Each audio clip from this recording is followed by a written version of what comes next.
Hello there.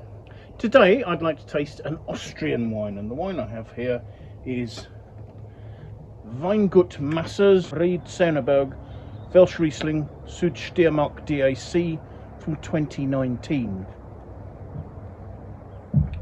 And the Masser Winery are from Southern Styria, close to the border with Slovenia, and they're a wonderfully innovative family. There's so much going on at this winery. For instance, in their cellar they've got 3 granite barrels, so a barrel form just hollowed out of a piece of granite, in which they're experimenting with aging both whites and reds, just to see the effects of that. They have another project where with their Sauvignon Blanc they've cooperating with a local cable car company, and they're taking barrels of this Sauvignon Blanc up to an ice cave 2,000 meters above sea level to age at 0 degrees Celsius. They've done quite a few experiments with PIWI grape varieties, which are a newer generation of hybrid grape varieties that can be used to produce perfectly acceptable wines with far less need for viticulturists to intervene with chemical preparations. They also farm a large proportion of their estate organically, and then this wine, for instance, is unusual for a number of reasons, one of which being that it's produced using intracellular fermentation, or what if we were talking about a red wine from Beaujolais we'd be calling carbonic maceration. So the farm here was first registered in 1824. It was purchased by the Held family, who were ancestors of the Massers, back in 1937. And it wasn't until 1969 that the farm became predominantly specialised in viticulture.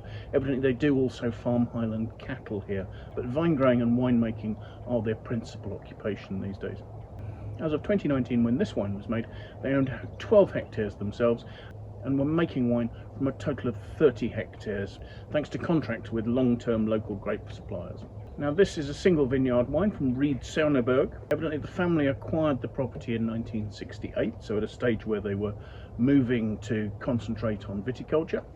And there was a period of regeneration, sort of presumably replanting, in the vineyards back in 2002.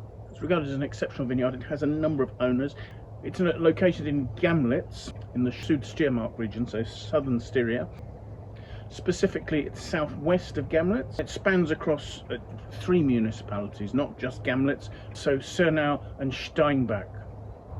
And the vineyard sits on a ridge between Gamlitzbach and Steinbach. Now the cuvée of the Welschriesling is referred to as Wetterschutz. And this wine is harvested from the steepest part of this Sernauberg vineyard. And this is where Welschriesling achieves the highest quality. It gets the best sunlight inception in these warm, dry conditions. And I've seen reference to Ried Wetterschutzen, and I think they almost use that to refer to this area within the Sernauberg. So the name Wetterschutz probably needs a bit of explaining, because evidently this is a reference to 100 years ago, the Weather Guardians.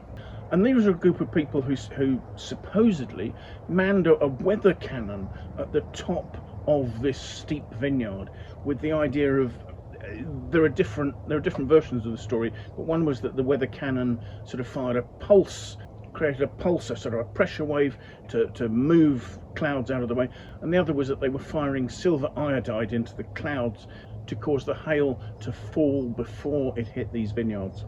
I think the consensus is that this wasn't a particularly effective setup, but it's certainly an idea that's become part of the history of this vineyard, and so you'll see the weather cannon there on the label.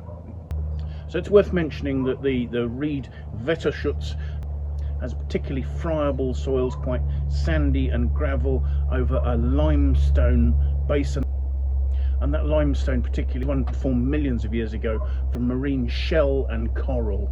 And that this combination of friable topsoil with limestone underneath reduces vigour and can give very fine flavours to the fruit from this site. Now the average age for vines is 25 years, so fully mature, and again that's restricting yields, and they do say that they get very concentrated low yields of fruit from this vineyard. As far as the winemaking is concerned, they'll start out by hand picking. And this is such a steep vineyard that in periods of bad weather, it's raining for instance, the fruit is taken down the hill on a sled, on a cable, because you can't actually access it by motor transport. On arrival at the vineyards, the grapes are again sorted to make sure that only healthy fruit makes its way into the fermenting vats.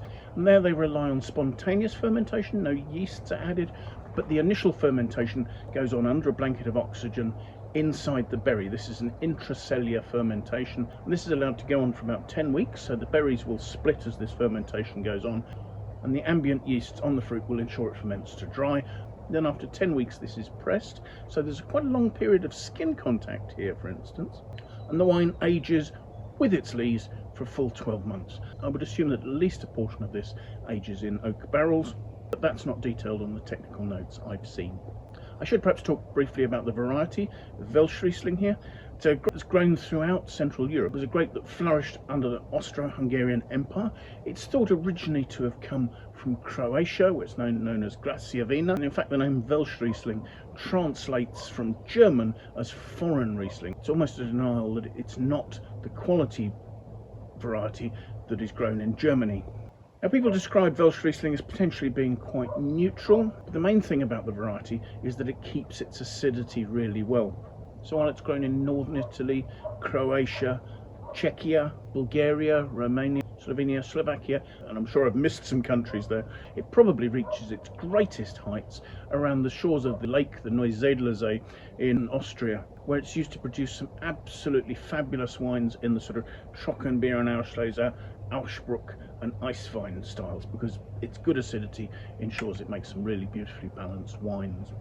So from outside Neusiedlersee, it's generally not seen as a high quality variety. However, here I think we're looking at something special. The producers suggest that it's a wine that could age for over 10 years. So let's have a look at it and see what we think of it, shall we? First thing to say is there's a lovely deep yellow colour there. Not quite golden, but certainly heading towards it. If I swill it, the wine is listed on its label as having 12.5% alcohol, but actually there's enough viscosity there that it's throwing some tears on the glass quite readily. Let's see what we make of the aromas, shall we? There's a real mineral note and a salinity there. It's also a sort of a slightly sulphurous, gunpowdery strut match note, giving the sort of aromas that you'll often see with indigenous ferments.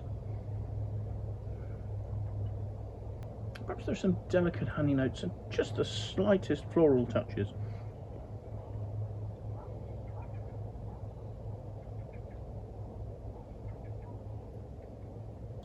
Maybe also a little bit of citrus. So let's have a taste and see what we make of it, shall we?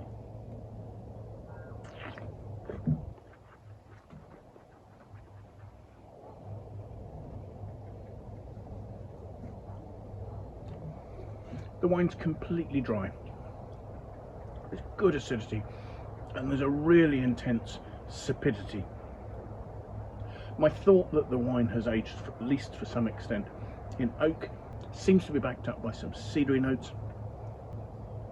There's a slightly creamy texture coming through from the lees aging, and there's a really intense underlying sapidity that, in combination with the acidity, is giving a lovely mouth-watering nature and is really giving some length. There's actually some power and some structure to this wine. So clearly the 10 weeks with the skins in there during fermentation, it's just giving a little bit of sort of tannic weight as well. The alcohol is nicely in balance.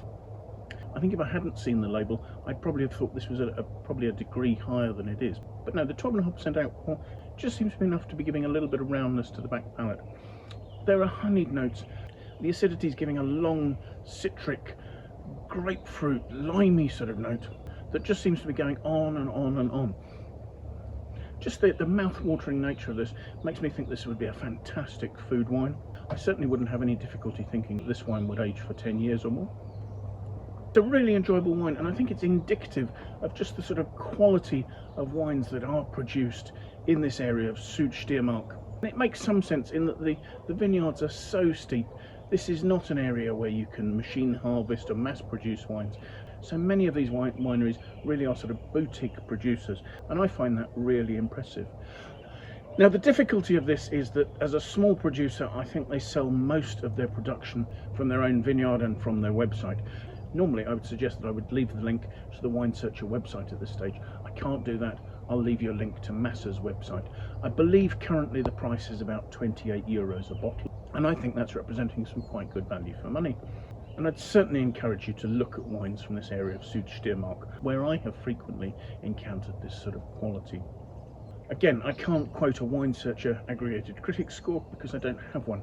However, I did notice on their website that they have a number of critics ratings of 94 and 93 for this. So I think an aggregated score somewhere in the region of 93 out of 100 is actually quite a fair rating for this. And I'd also suggest that's quite an impressive rating for a grape variety that a lot of people might not associate with making quality wines like this. So thank you so much for watching. I do hope you've enjoyed the video. If you have, do please press the like button. If you'd like to watch more of these videos, it would be great if you'd consider subscribing to my YouTube channel, and that way also you can set yourself an alert and you can be notified every time I publish a new tasting. If you've got any friends you think might like to watch the video, do please feel free to pass it on to them. It would be great to have your endorsement in passing that on in that way.